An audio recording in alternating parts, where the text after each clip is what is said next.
In Genesis 19, and there's a lot more here than what may meet the eye, which has sort of been our what we've discovered about studying the book of Genesis. Our goal here is to eventually, when we get done to chapter 20, it's about 12 weeks from now at this rate, we'll take a break.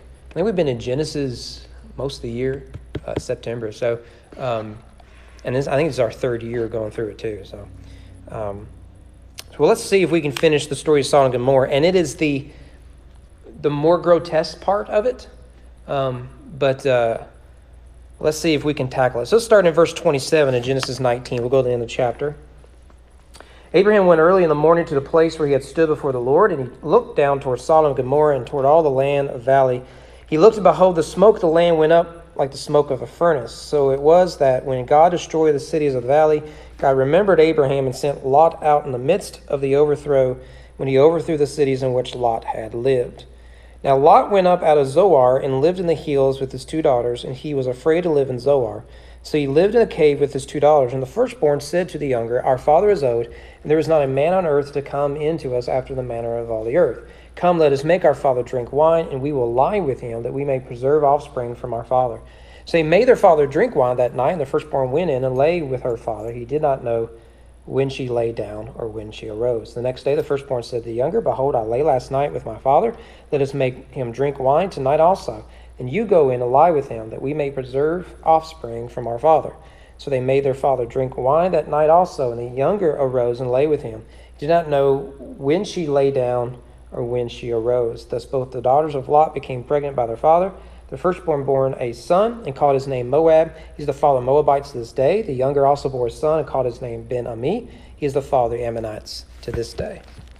Well, so the story here in chapters 18 and 19, the camera looks at Abraham and then it looks at Lot, and it goes back and forth. And so we see that here. Lot and them have fled to Zoar, as we're reminded here in the text, and the camera is back to Abraham. His response is quite interesting. Remember that the main plot of these chapters, from chapter 12 really to the rest of the book, but really here where we're at, is God's covenant with Abraham. And the last time we saw Abraham, he was interceding on behalf of a godless city. Remember that it comes down to, if there's 10 people, 10 righteous people, will you withhold your judgments? And so Abraham wakes up, and what does he see in the distance?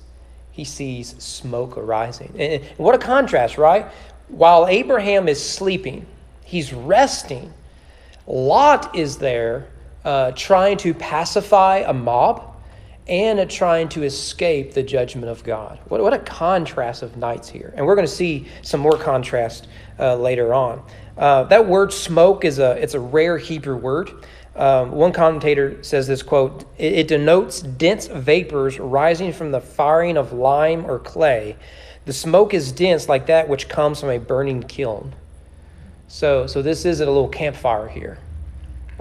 Very evident that something had happened. And so verse 29 is the summary of the entire Sodom narrative. He overthrew those cities and all the valleys and all the inhabitants of the cities, and what grew on the ground. I'm sorry, I read the wrong verse. Verse 29. So it was that when God destroyed the cities of the valley, God remembered Abraham and sent Lot out of the midst to overthrow, when he overthrew the cities in which Lot had lived. Notice here, the emphasis is on God's active role. And this is the thing that, I recommended the One Disney Plus little episode. All that's fine if you find natural explanations for some of these events. I don't have a problem with that. However, saying that this is a natural cause without the divine creator involved doesn't work for me. For example, some people try to say that the 10 plagues in Egypt were caused by a volcano, hundreds of miles down the road. Let's just say that's true. Well, if you're Moses and you say, if you don't let my people go, some bad things are going to happen, and the next day bad things happen, you're going to say, yes, those are natural causes. Yes, you're also going to say, this is more than natural causes, right? If I said, hey, look, if you do this, you're going to be struck dead by lightning, and you get struck dead by lightning, right? You could say, well, of course, that's a natural cause. At the same time, the prediction, you're going to get struck dead by lightning, it suggests more than just natural causes. Same thing with Sodom and Gomorrah. If the angels come down and say, you got to get out of here, this place is going to be destroyed, and it gets destroyed. It's more than natural causes. And you notice two things there in verse 29. God both destroyed and God remembered. Both are vital in understanding the judgment of God. God's wrath is always kindled by his covenant, his covenantal grace. He overthrew the cities, but he remembered Abraham. He remembered the promises he made to Abraham. All right, so both are important. Well, let's bring the camera back to Lot here, starting in verse 30. We should note here that this is the end of the Lot narrative. We never meet him again in narrative form. Now, I'll give you examples where he shows up in the Bible. At least his name shows up. But this is it. And what a terrible way to end your story, right? I mean, you could probably think of movies you've watched. There's a side character who they meet their end, whether, they die or they just, walk off the story. And you think, man, what a terrible way for your story to end, right? That's Lot here. I mean, if Sodom wasn't bad enough, there is this that happens outside of Zoar in a cave. Now, the main purpose we have here is to explain the origins of the Ammonites and the Moabites. Now, remember that the stories here are being carried orally up to the time of Moses. Moses is likely the first and primary author of the Pentateuch. Likely is edited and some rather later writers come later. But so as they're going out into the wilderness during the Exodus, they encounter the Ammonites and the Moabites. And they would have said, we know where their people come from, right? And a lot of Genesis does that. Go back to the Table of Nations. It explains where are all these nations they're encountering in the wilderness, where do they come from?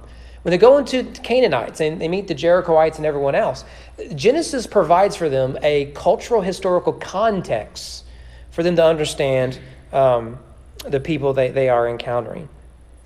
So you see there in verse 30, they are in Zoar. Now, remember that the angel told Lot and his family, go to the hills. Remember, we talked about the hills as a place of refuge. Right? And you remember what Lot said? He goes, yeah, I could go there, but I could go to Zoar. You remember Zoar was preserved for judgment, but Zoar, remember, means insignificant city, the little city. And it's like he's trading, well, I get it. Sodom is really, really bad, but I was managing fine until it got too large. If I go to Zoar, I'd be fine. Well, something seems to have happened here.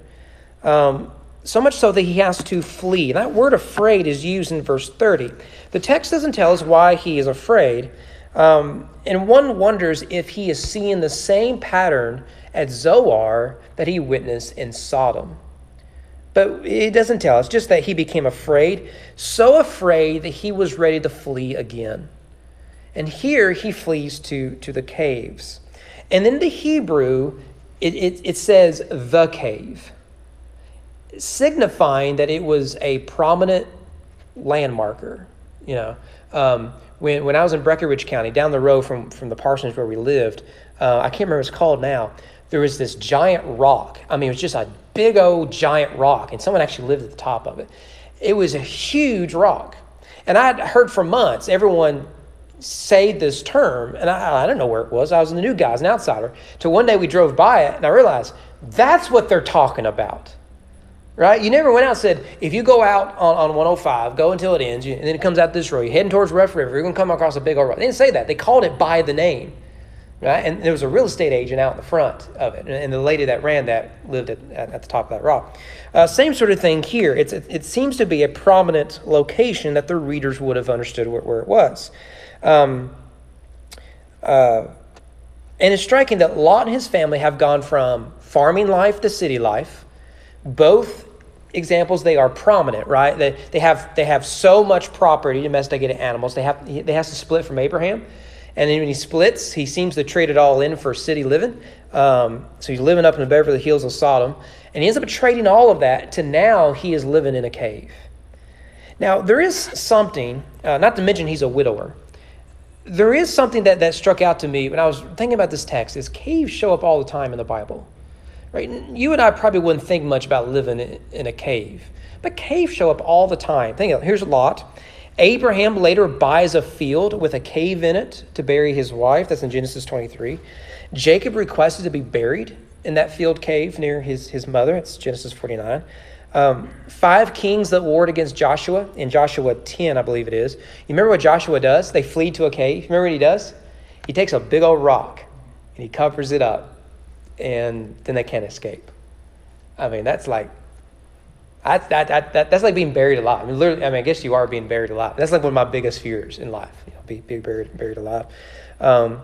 David, you remember, hid in a cave when Saul was hunting him in 1 Samuel 22-24. Elijah fled to the cave of Mount Sinai, 1 Kings 18. Of course, Jesus himself is placed in a tomb, which is like a cave. They're everywhere. And so I did a little study of it briefly. So this isn't exhaustive. But from what I can tell, I took the word cave here, used in Genesis 19, and looked at all the instances it's used in the Old Testament. Here's what I've come to. In the Bible, caves are places of refuge. They're places of escape. And one of 2 things you will find there, either the grace of God or the judgment of God. Let me give you examples of the grace of God. This is David in Psalm 57, a miktam of David. Miktam is probably a musical note. I don't know anything about music, so I don't know what that could be describing there. So let's just roll with it. Notice it's when he fled from Saul in the cave. And notice what David describes. Be merciful to me, O God, be merciful to me, for in you my soul takes refuge. Notice there, he's in a cave hiding, but he finds his true refuge in God. And the two are very much connected. We see the same thing in Psalm 142. 1, again, it's a maskil of David, another musical note, when he was in the cave. Again, similar context to Saul. We talked about it last year in 1 Samuel. A prayer. With my voice, I cry out to the Lord. With my voice, I plead for mercy to the Lord. Again, he's come to a cave. He's come to a place of refuge. And what does he find there? He finds grace. He finds grace in the arms of the shepherd and in the wings of his creator. Others find judgment. Again, we mentioned the 10 kings of Joshua, or we can turn to Isaiah 2. People shall enter the caves of the rocks and the holes of the ground from before the terror of the Lord. And clearly, you see that if this is your last place of rescue, your last place of shelter, God will find you even there. That's the message. Ezekiel 33:27, say this to them. This is the Lord of God, as I live, surely those who are in the waste places shall fall by the sword. Whoever is in the open field, I will give to the beast to be devoured. And those who are in strongholds and in the cave shall die by pestilence. I've yet to find this, quote this in the VeggieTales episode. But you see here that, again, the message is, wherever you are, the judgment of God will fall upon you. Now, here's the real question I think we should be asking ourselves. Why doesn't Lot return to Abraham? That would make sense, right? I mean, look, I've been in a situation where we were really worried about where are we going to live. We had to make some really quick decisions. It's one of the reasons why when we came here, from the time you all voted to the time we actually launched officially here was 6 weeks. There's a couple of reasons for that. One was I was content at the ministry position I was at. I was an interim pastor. We understood it was temporary. We loved those people there and still do. So, I wasn't going to go and say, hey, by the way, East Frankfort called. See ya, right? We weren't going to do that. I did something similar to Greenup, did 4 weeks there. The other reason was we knew what it was like to be in a rush to find a place to live. It's a scary thing to do. But one of the things that Matt and I know to this day, that if the worst were to happen, there are people in our lives that if we had to just to sleep tonight, we'd be able to, right? And Lot presumably has that, but he doesn't do. And I was trying to think, why would Lot do that? And I'm thinking as a guy, I kind of understand that too, don't you? You think Lot really, again, it's just sanctified, sort of thinking here. You think Lot, or any man, would want to return to his uncle that he separated from. And he went to his choice land that he thought was the Garden of Eden. Remember the language way back. And he comes back with his tail stuck between his legs. Let me tell you, men don't like doing that. For the same reason that I went to Save-A-Lot the other day to get Alfredo. We're going to have fettuccine. It's just me and Elijah at the house. We're going to have fettuccine Alfredo, is what he loves. And they didn't have Alfredo sauce. Did I ask if they had an Alfredo sauce? No, because this is the way I look at it. If I can't find the Alfredo sauce, you don't deserve my money for the Alfredo sauce. Can I get an amen from all the men, right? Well, that's what I sort of wonder what is really happening here. He's the one that insisted on separating. So, maybe he thinks he can't go back, but I don't know. Well, while they're out in the cave, here we go.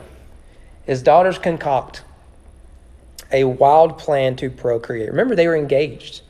Remember that Lot goes to their fiancés and says, hey, why don't you leave with us? Remember, they laughed at Lot. They thought he was joking. Now, some commentators suggest that from the perspective of his daughters, they assume they are literally the last three people on the face of the earth. If you think about it, remember now the earth is economically flat, right? That I could right now speak to someone in a third world country, right? Trade, the more trade expands, the smaller the world gets. And this has been true throughout human history. You don't have that at this time. They look around and say, every city we've ever known, Sodom, Gomorrah, and all these, we're all gone except Zoar. Right? And we just fled Zoar. Are we like the last people on earth here, right? And I was thinking like the old joke, like, I wouldn't be near you if we were the last people on earth, right? Well, now they may be actually thinking that. Now, I don't know if that's true or not. Some commentators suggest it.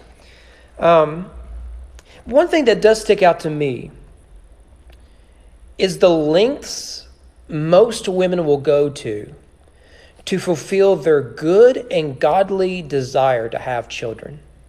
But in my experience of ministry, I've seen way too many women take shortcuts to reach that thing. Sort of like what we talked about Sunday morning. A good thing turns into a God thing. And in order to get to that good thing, we bypassed obedience. And I've seen plenty of examples of that. It's heartbreaking. One in particular I'm thinking of is a young lady who thought, because he sleeps with me, he must love me. And then couldn't believe that he would break up with her so easily and just be done with her. I said, here's the real problem. Not the decisions you've made. We can address that. It's the decision you're about to make. She was in college, about to go to college. I said, the first guy that winks at you, you're going to make the same compromises, believe in the same lies. And sure enough, she calls me 6 months later. I thought he loved me. Why would he sleep with me? He doesn't love me. Because men aren't women, for one.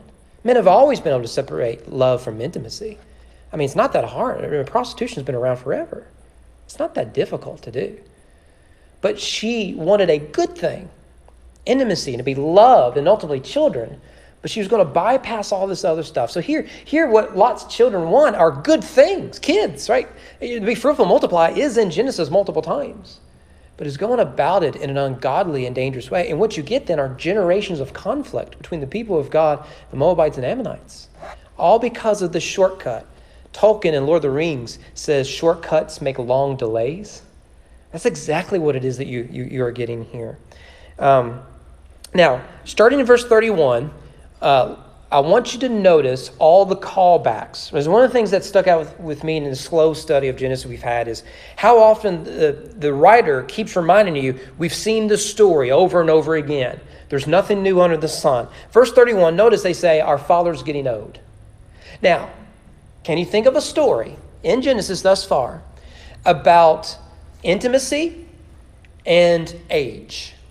Let's think of one. And just think of a scenario. Let's say you have an older couple beyond the ability to have children. And let's say the wife thinks, I am beyond the age of having kids. Here is my maidservant, my slave. It's the same narrative, isn't it? What the daughters are saying is, our father's getting old, and we're getting older as we, now. We have, we can't start over and everything and find a fiance. They may all be gone. So let's hurry this up.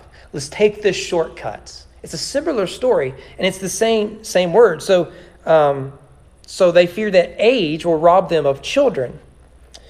Now remember, the context of this story is how God will overcome the age of Abraham and Sarah to bless them with children.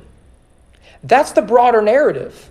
Now, it's easy to get distracted by these, plot B and C, but the main story right now is God has promised land and lineage to Abraham and Sarah, and it seems impossible. They are sojourners in the land of Canaan, and they are beyond the age of childbearing. It would take a genuine miracle of God to fulfill that promise. He's about to do it in the very next chapter. So it's no accident that we get this narrative about age and childbearing. The writer is saying, don't forget this story. And they're making the same mistake. Verse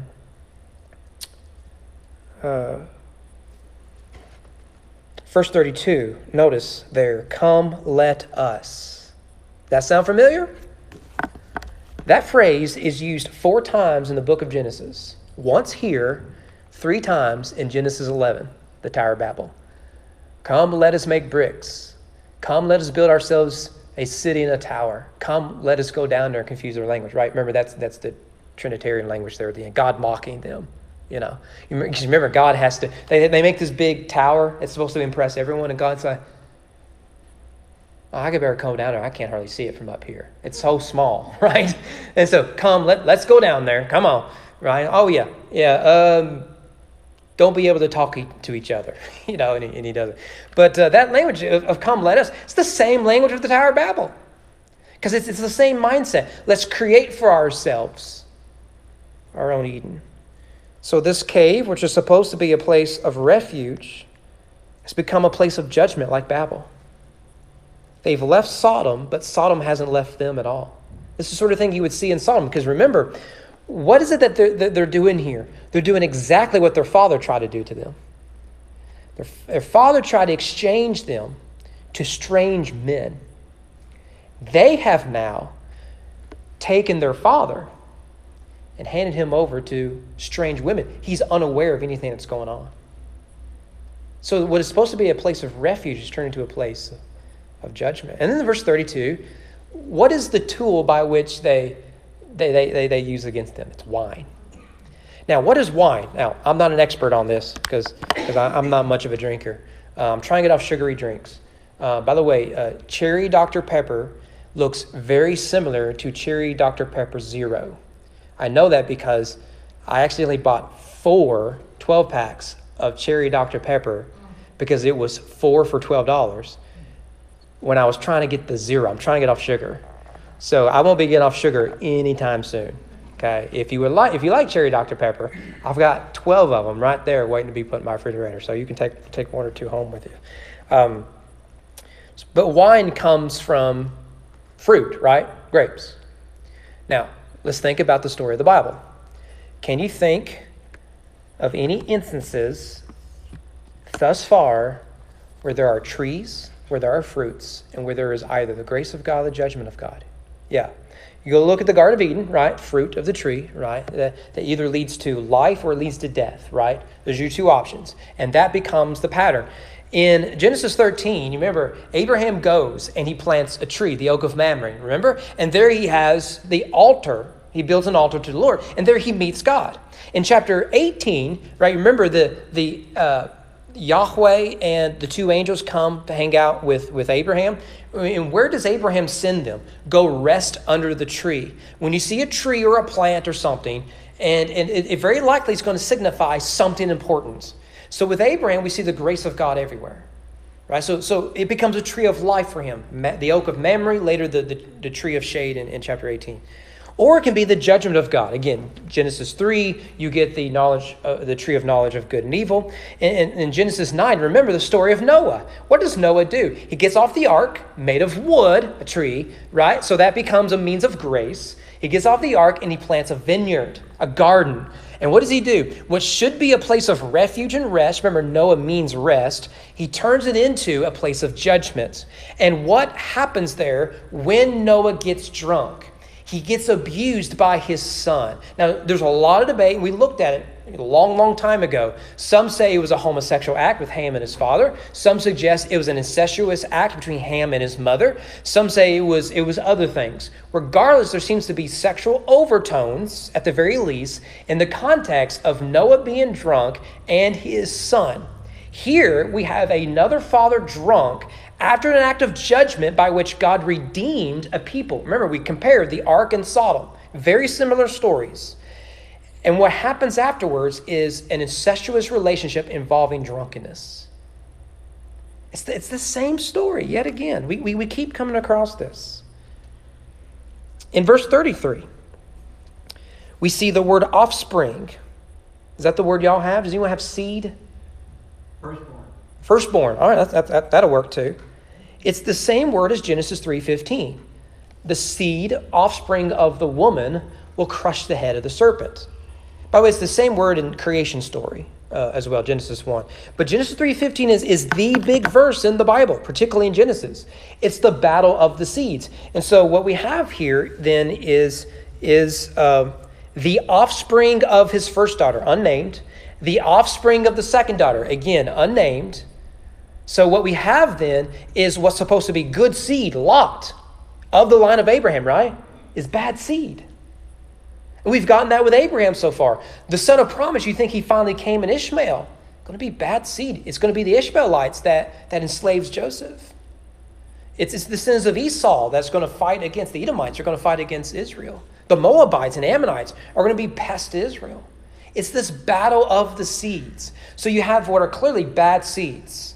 Here it's in Genesis, the Egyptians and the Babylonians. It's the Ammonites and the Moabites and the Edomites and the Ishmaelites, all of them. And you're supposed to have good seed, that's the Israelites. But what do you find with the Israelites? They're not very good people either, right? And so this continues that narrative of the battle of the seeds. And in verse 33, again, so it says, he did not know what his daughter was doing. A couple of things to consider here. First of all, this may be a sarcastic comment from the narrator, if that's the right term.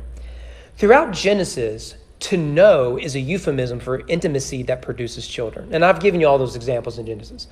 Adam knew his wife, Cain knew his wife, Seth knew his wife. Oh, there's all those examples. Here, Lot did not know his wife. Lot did not know his daughter. Right? It's almost like a sarcastic comment, isn't it? Maybe we're reading into it, but I think others have seen this. He didn't know what was happening. It still produces children, right? But another thing here is this is sexual assault, isn't it? You put this story on a college campus. It's rape. Now, it's women abusing a man. Now, later, we'll see the opposite in Genesis. Here, it's women abusing a man. That a man becomes a means to their end. Their end isn't pleasure, which usually is the issue with men. It's procreation. But he becomes a means to it. So to have relations with someone without consent is, by modern terms, sexual assault. Again, this is the opposite of what Lot tried. Lot offered his daughters for rape. Now Lot's daughters receive from Lot relations.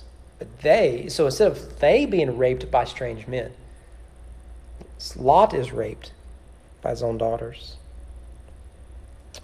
Well, in verse 34, the older now comes to the younger, affirms that she's lived up to her end of the bargain, and now expects the younger to live up to her end of the bargain, right? And so in verse 35, you get the same story, don't you? She goes and gets him drunk. Now, it makes you wonder, where's all this wine coming from, right? I mean, they can't afford any more gas, right? They're stuck, they can't afford rent. They're just living out in the cave. They got wine everywhere. Let me tell you something I've learned. Look, I know what it takes to raise children financially. And I've also seen what it costs to buy a pack of beer. I have no idea how people afford it. No idea. I don't know what it costs to go to a bar. Never tried it, right? But I can imagine it costs more to get a few beers at a bar than it would to cost what it gets a 12-ounce Coca-Cola at Zaxby's. And that is way too much. Now, I'm not picking on Zaxby's. Anybody, $2 for this? Yeah, I'm getting a refill, and I'm going to take one home, okay? It don't cost me $12 for this. It shouldn't cost more than 50 cents, right? But anyway, sorry for the rant. Right, it's alcohol, probably like $3,000 or something. It's amazing what it costs. Same thing with cigarettes, right? How do people afford these things? But one thing I've learned, they will, right? There is never in the history of man a shortage of alcohol. You can ban it like we tried, or you can promote it like we're trying. There is never a shortage of alcohol. So no matter how poor you are living in a cave, you can get access to alcohol, right? That's my conclusion of this story, right? You can't get anything else, but you can get you some alcohol. But you do notice it's the same exact story there in verse 35. So they made their father drink wine that night also, and the younger arose, lay with him. He did not know when she laid down or when he arose. So it's verbatim, isn't it? Again, in the Bible, we see this pattern, a retelling of the same story. We've already seen that there. The story of Noah, the story of Abraham and Sarah. We've seen the same pattern over and over again. One generation doesn't learn from the previous. And those who witness the mistakes of one are often prone to repeat the same exact thing. And by the way, the Sodom story we saw will be repeated, the Benjaminites in Judges 19. Abraham, remember in chapter 12, lied about his wife.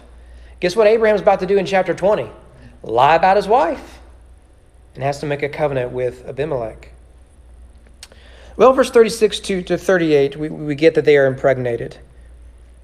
So thus both daughters of Lot, by the way, notice that phrase, daughters of Lot. It's something like that's going to come back later. Became pregnant by their father. Firstborn bore a son and called his name Moab. Now, let's just pause here and think about the context, what we have here. In the previous chapters, we meet an aging woman who wants children, but can't, no matter how often she tries. In this chapter, we meet wicked women who seemingly only try for one night and get pregnant quite easily. You can see where this is going, isn't it? I still remember when my wife was first job as a photographer. There were two women there. One was unmarried, did not want to have kids, gets pregnant, thinks it's this guy's the father, has all these baby showers, the family, everything. Come to find out, after the baby's born, it's not him. She goes, well, I'd have to think about who it was. It must be this other guy. Turns out it's this other guy. And then she has another co-worker, female, married, Christian. We went to a revival with them once. And they're trying and trying and trying and trying. And finally get pregnant when Manna gets pregnant and loses the baby. The frustrations that are there. So here, so basically, you essentially have three women who are either pregnant or just had a baby. One doesn't want a child, has one. No problems, healthy baby. The other desires a child and is doing the calendar thing, doing everything necessary. Finally gets pregnant. The child isn't able to survive. And then there's my wife and I. We were not trying, right? We weren't trying hard to have a baby. We weren't not trying not to have a baby. I don't know if that makes any sense, but we just found out she was pregnant one day, and hooray, we're excited. We're going to have a little baby boy. And man, it's really hard, isn't it? Sometimes the righteous do seem to prosper. And we get a story like this. There's Sarah, to the point that she's laughing in derision the thought she'll ever have a baby, out of frustration. Here's the unnamed daughters, barely try. Oh, what a fallen world we live in.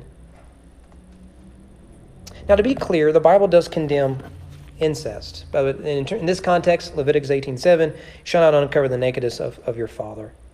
By the way, that language of uncover the nakedness may help us understand the Ham story. You remember that his brothers cover the nakedness of their father. That's why they think there's sexual overtones there. Throughout the Bible, we come across several examples of incest. We're not going to look at all of them. Let's see if we can reference some. Ham, Genesis 9, probably one. Abraham's brother Nahor marries his niece Milcah, Genesis 11. Esau marries his cousin Mahalath, daughter of Ishmael. Jacob marries his cousin Leah and Rachel, who were the daughters of his uncle on his mother's side. I know you're confused. Reuben had relations with his father's concubine. Judah mistook his daughter-in-law Tamar for a prostitute. That's going to be fun when we get there. Amnon, David's, so all those are in Genesis. Just in Genesis. Well, let's look at one or two others, because they have to do with David, since we're looking at David on Sunday mornings. Amnon, David's eldest son and heir to the throne, assaults his half-sister Tamar. Absalom, his half-brother, responds by killing him. Later, Absalom, in an effort to show he's the real man, sleeps with David's concubines when he kicks his father out of his palace. Now, I know what you're thinking, like, okay, that happens back then. I think you're really missing the point. Sexual deviancy is all over chapter 19. And it's all over the Bible, because it's all over the world to this day. I don't know about most, I can't look at statistics, but what do you think the percentage of assault cases, particularly involving children, are from family members? Right? This isn't just something that happened in a cave. I'm glad it's over with. Sexual deviancy is everywhere around us. And the pornographic world has only made it worse.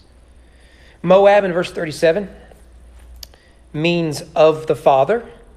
So it's a play on the story. Whenever you see AB in the Bible, in Hebrew Bible, it likely is the root of father. So Abraham, Abba, father, right? Abba, AB. The Hebrew is AV, but when it comes to English, it's AB. So Moab, of the father. Verse 38, Ben Ami means son of my kinsmen or son of my people. Whenever you see B-E-N, Ben, in English, Benjamin, it means son. Bar means son too in Hebrew, so bar mitzvah, son of the covenant. Barnabas, Barabbas, it means son. So Ben-Ami, son of my people, son of my kinsmen. And so again, you're an Israelite in the wilderness, and you're hearing these stories, you're learning these stories, and you come across the Moabites. What's going to come to your mind? They're the sons of Lot. In fact, that's exactly what we find. Deuteronomy 2, notice there, do not harass Moab or contend with them in battle, for I will not give you any of their land for a possession, because I have given Ar to the people of Lot for a possession. In there? Don't forget their story. Don't forget who they really are. Same thing, Deuteronomy 2:19. When you approach the territory of people of Ammon, for I will not give you the land of the people of Ammon as possession, because I have given it to the sons of Lot. It's the same sort of language. In Psalms, for they conspire with one accord against you, they make a covenant. Moab and the Hagrites, Gebal and Ammon and Amalek. We meet the Amalekites in Exodus, don't we? The Amalekites and David and all that. Asher also has joined them. They are the strong arm of the children of Lot. Moab and Ammon. Don't forget this story. Who they are. Of course, there's lessons we take from it. Hopefully we've looked at some, but don't forget their story. Well, the Moabites and Ammonites are pests for Israel, often at war. So you got the sons of Lot versus the sons of Abraham. One thing to note in the Bible, they are usually portrayed as idolaters, is typical of the Canaanites. So you get in Judges 10, the people of Israel again did what was evil in the sight of the Lord and served the Baals and Ashtaroth, the gods of Moab, the gods of the Ammonites, the gods of the Philistines, the three pests, right? And they forsook the Lord and did not serve him. Notice he said, you have traded the liberating, redeeming God for the God of the offspring of incestuous relationships. Moab and Ben-Ami are both the sons and grandsons of Lot. Let that sink in for a minute. If you think about it too much, you'll be confused. 1 Kings 11, then Solomon built a high place for Chemosh, the abomination of Moab, and for Molech, the abomination of the Ammonites, on the mountain, noticed. Remember our study of Genesis, east of Jerusalem. Jerusalem is the Garden of Eden, it's supposed to be. The sanctuary, God is there. So if you go east of Eden, you're going away from the Lord. He's going to build these high places. Solomon is the end of his tenure when he starts to go away from the Lord. He, of course, is going to go east of the garden. What is it? And he goes to the gods of Moabites and Ammonites, idolaters. So, what do we do with this? Well, let's briefly, we're running out of time. We turn to Ruth chapter 1. Ruth 1. Hopefully you already know where we're going here. Everything we've seen about the Moabites and Ammonites is not good. Their Genesis, incestuous relationship, and how the Israelites associate them with idolatry, ungodliness, and war. Something changes in the story of Ruth. Let's read the first 4 verses. Man, I wish we had more time. These 4 verses are just fun to look at. Maybe one of these days we'll go through Ruth. In the days when the judges ruled, there was famine in the land. Remember, in the day of Judges, there it is, Judges 10. They are worshiping the gods of Moab and Ben-Ami. Right? A man of Bethlehem. Bethlehem means house of bread. So there is a famine in the house of bread. You see, there's irony all over these opening verses. That's what I love about Ruth 1. He went to sojourn in the country of Moab, he and his wife and his 2 sons. So notice here, the man in Bethlehem leaves the house of bread for the home of the offspring of incestual rape. Okay? So you see, this ain't good, verily I say unto thee. The name of the man was Elimelech, which means my God is king. But my God is king has left the land where my God is king to go where my God is not king. Right? Baal's king, Ashtaroth's king. And the name of his wife was Naomi, which means princess. And we're going to find out she ain't much of a princess in the story. Princess changes her name to bitter. And the names of his sons were Mahlon and Kilion, which means sick and dying. Well, guess what happens to sick and dying? They get sick and they die. They were Ephrathites from Bethlehem in Judah. They went into the country of Moab and remained there. Now, everything in the Bible says this ain't good. You don't go to Moab. You know those people. You know those people.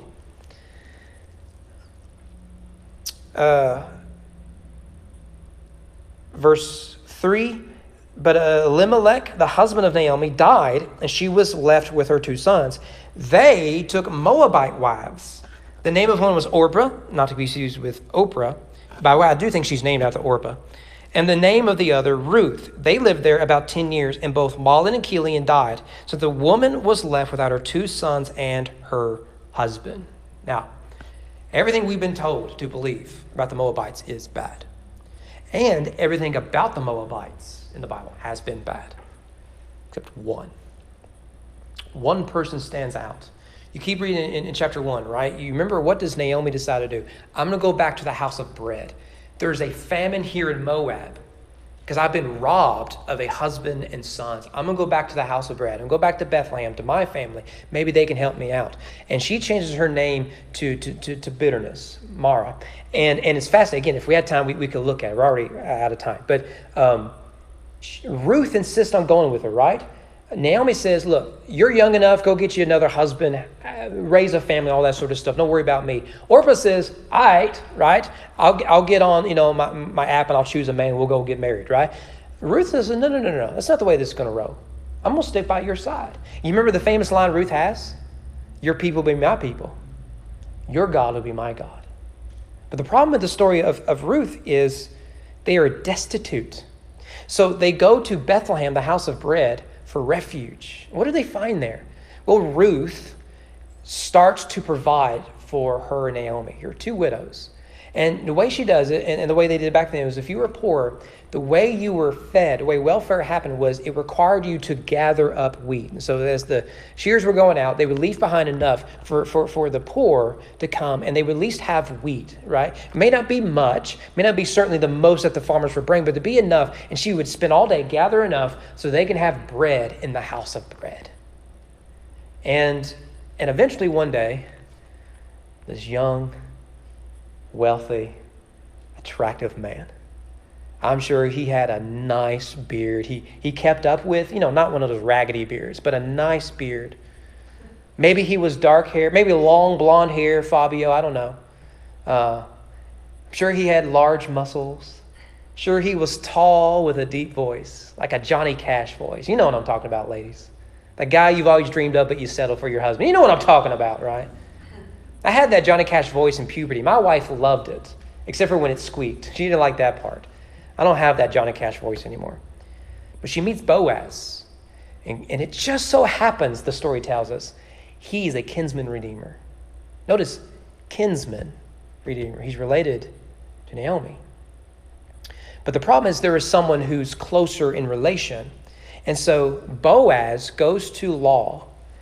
And in the story, every time Ruth is mentioned in the court of law, he says, look, Boaz, you realize if you do this, you get the land, you get the property, you get Naomi, and oh yeah, you get stuck with that Moabite. You know the Moabites, right? And what does Boaz say? That's why I want the land. Because I want the Moabites. I'm a redeemer. And so, turn to chapter 4. This is really the main point of the entire story. Chapter 4, verse 17. Ruth has a baby, right? So what do all the women do, right? Well, of course, Ruth posted on the internet, naturally, right? Everyone comments. He gets 1,000 comments. Oh, how sweet and cute. Isn't that adorable? And then, the Naomi, she's now Naomi, not Mara. She's not bitter anymore. She comes out and she's like, I got a baby. She goes, oh, what's that monkey, right? Hey, everyone, look at my baby. The monkey from Lion King, to be clear. The woman of the neighborhood gave him a name, saying, a son has been born to Naomi. Of course, a son hasn't been born to Naomi. Seed language, isn't it? It's a grandson. They named him Obed. Oh, by the way, he's a father of Jesse. His father David. Here's the full line. These are the generation of Perez. Perez fathered Hezron. Hezron fathered Ram. Ram fathered Amminadab. Amminadab fathered Nahshon. Nahshon fathered Solomon. Solomon fathered Boaz. Boaz fathered Obed. Obed fathered Jesse. And Jesse fathered David. What do you think is the whole point of the story of David? Or the story of Ruth? It's about David.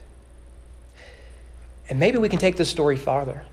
Because it ends with a mention of David, which in the next story is about how a little shepherd boy, who is the great-grandson of a Moabite, rises to be king. And not just any king, the king, the shepherd king, the royal priests. But of course, he has his failures. So what is it that we hope for in the end? You know where the story goes, don't you? Matthew chapter 1, or Matthew chapter 1, verse 5. Simon fathered Boaz by Rahab. Oh, remember that story, a prostitute. We talked about that. Was it last year or 2 years ago we did the genealogy of Jesus? Boaz, father of Obed by Ruth. Obed, the father of Jesse. This is the line of our Messiah.